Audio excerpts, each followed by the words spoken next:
आज आम्ही राज्य शासनाच्या विषयाने राज्य शासनाने एक हिंदी सक्तीचा एक जो विषय मांडलेला आहे आणि तो हिंदी सक्ती हे माध्यमिक शाळेमध्ये किंवा शिक्षणामध्ये समाविष्ट करून तिची सक्ती करायचा राज्य शासनाचा मानस आहे।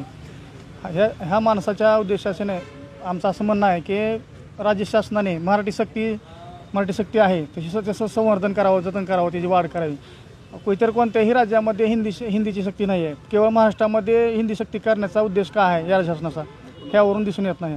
आज रोजी आम्ही शिवराज्याभिषेक सोहळा समितीच्या वतीने जिल्हाधिकारी कार्यालय, जिल्हा परिषद शिक्षण विभाग यांना आज निवेदन दिलं आहे व राज्य शासनाच्या हिंदी सक्ती विरोधामध्ये आज रोजी आम्ही राज्य शासनाला निवेदन दिलेलं आहे।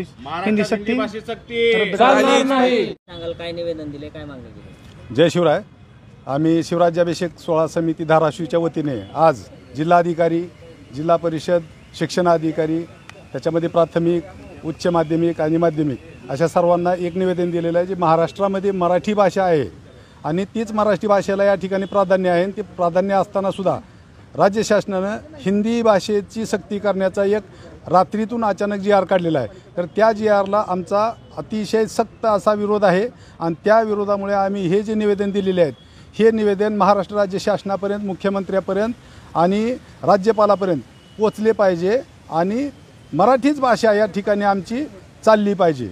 महाराष्ट्रात हिंदी भाषेची सक्ती कसल्याही परिस्थितीमध्ये आम्ही चालू देणार नाही। भविष्यामध्ये जर हा जी आर मागे नाही घेतला तर तीव्र आंदोलनं करण्यात येतील असं शिवराज्याभिषेक सोहळा समितीच्या वतीनं आम्ही या ठिकाणी सर्वांना निवेदन दिलेलं आहे। धन्यवाद।